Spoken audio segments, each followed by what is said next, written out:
Hello दोस्तों, स्वागत है आपका मेरे YouTube channel the study club में। आज मैं बात करने वाला हूँ कि मैथ्स को कैसे सीखा जाए कि फुल में से फुल मार्क्स भी लाए जा सके और आसानी से समझ में भी आ जाए। ये बात मैं इसलिए कह रहा हूँ क्योंकि एक टाइम था जब मैथ्स की वजह से स्कूल में डंडे खाने पड़ते थे, लेकिन एक वही समय था जब 10th में होते हुए 10th के बच्चों को पढ़ाता था और फिर जब आगे बढ़ा तो इन सब का निचोड़ निकाला जो आज मैं बताने वाला हूँ।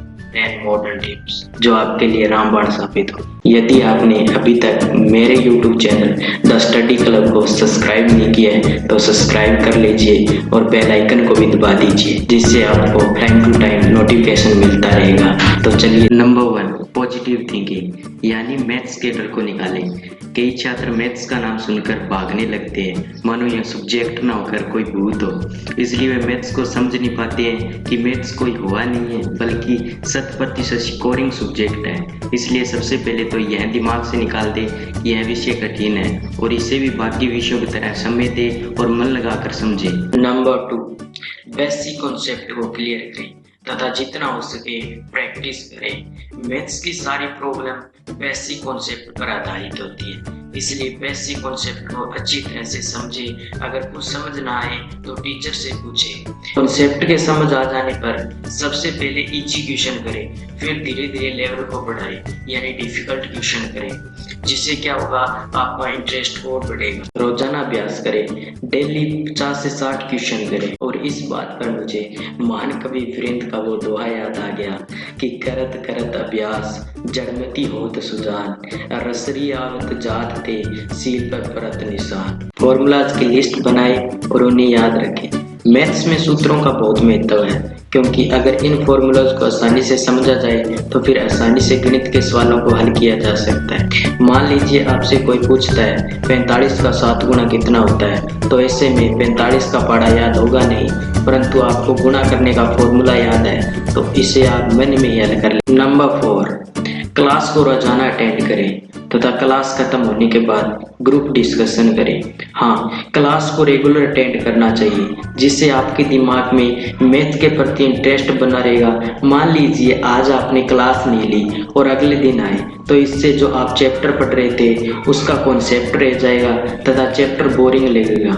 इसलिए क्लास को रोजाना अटेंड करें। गणित अनगिनत संभावनाओं का विषय है, यानी एक सवाल को कई तरीके से हल किया जा सकता है, इसलिए ग्रुप डिस्कशन से सवालों को कई तरीकों से हल किया जा सकता है। नंबर 5, गणित को रटे नहीं बल्कि समझे। अक्सर कुछ स्टूडेंट गणित के सवालों को रटना शुरू कर देते हैं, जो कि गलत है। मान लीजिए आज आपने कोई सवाल रट लिया, लेकिन कल घुमाकर वही सवाल पूछा जाए तो आपके पसीने छूट जाए।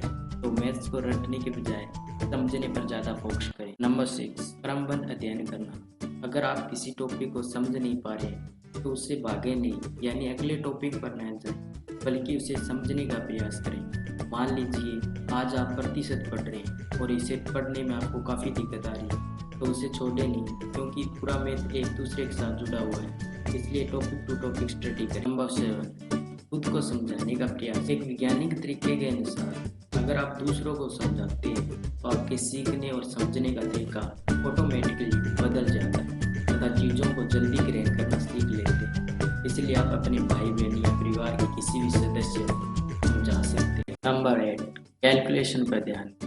आजकल के एग्जाम में, चाहे वो एसएससी, रेलवे, बैंक, डिफेंस या बोर्ड एग्जाम, कैलकुलेशन का बहुत महत्व बढ़ गया है।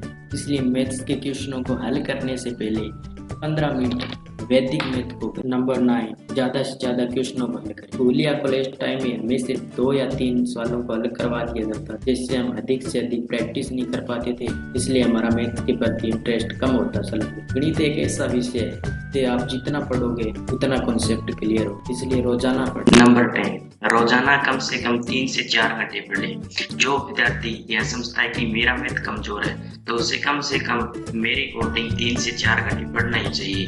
अगर बीच में ब्रेक लेना चाहे तो वो ब्रेक ले सकते हैं। तो उम्मीद करता हूँ ये वीडियो आपको पसंद आया होगा। इसे लाइक करें और शेयर करें और इन रूल को 21 डेज अपने डेली लाइफ में अपना कर देखिए, आपको रिजल्ट मिलेगा।